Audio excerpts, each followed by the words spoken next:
It's getting late here. I'm going crazy. But here's my number. So give me money. Oh, I'm tired. My tea's gone. So now I'm just doing this video.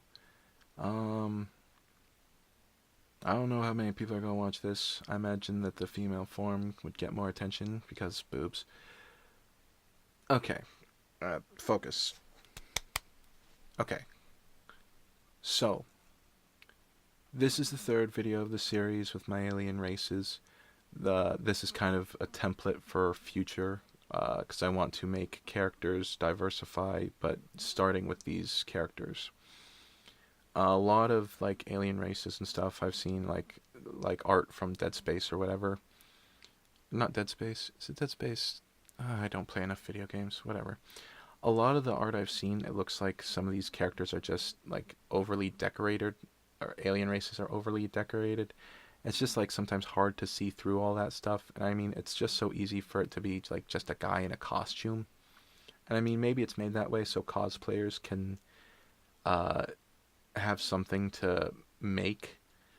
But I like the idea of alien races actually being something that, when you think about it, it's like it could have evolved that way, and that they could just be like fundamentally a certain like creature, or the way they work, um or like the way they like I like it having like an evolutionary background, but like one that still makes sense, but at the same time having it be so that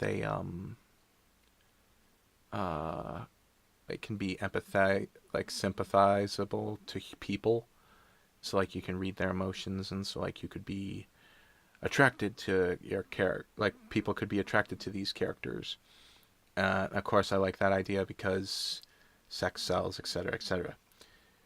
And of course, these ones aren't in the same order as the girls are, because I still kind of wanted to draw a little scene. It's like in the last one, the girls, there's a conflict, and then two of the girls are off to the side. In this one, the feuding races, which would be the Snake Eyes and the Diplobrachii forearms, they're on the opposite ends of it, and they just kind of, they're a little more chill.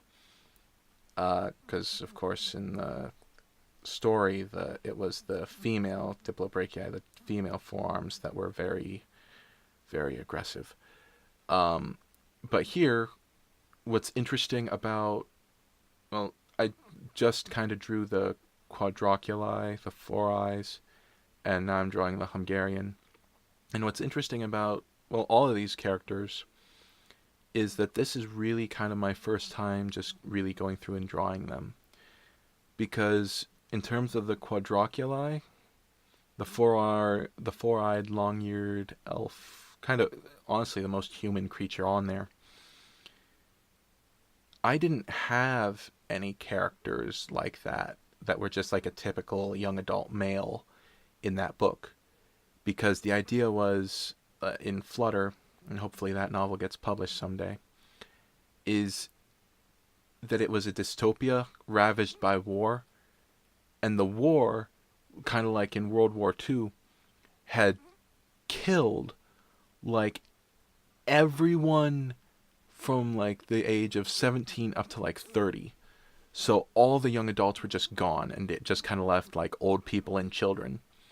And so a lot of my male characters I drew were like a middle-aged fat guy, or a skinny kind of anorexic old dying guy, or like the girls.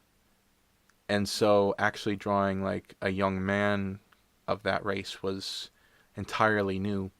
Drawing the Hungarian, I wanted him to be smaller, uh, but I've only ever even conceived of like really old, really tall and skinny versions of that character, because, well, that's how they appear. And Hungarians also have a very short like aging process, so they're like they appear to be children for only like a couple years.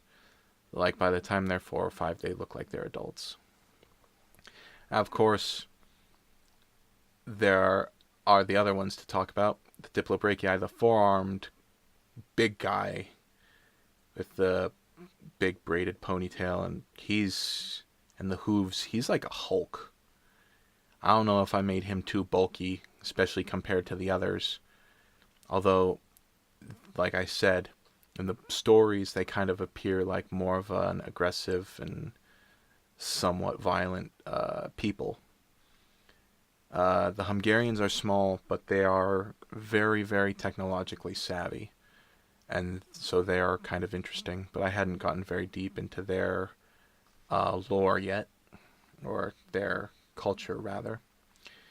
And as for the Snake Eye, which I don't think I've talked about him for the whole video, he's interesting because the thing is I'm kind of towing a careful line between making something that just could be a monster or a creature or an animal and something that I want people to view as a person.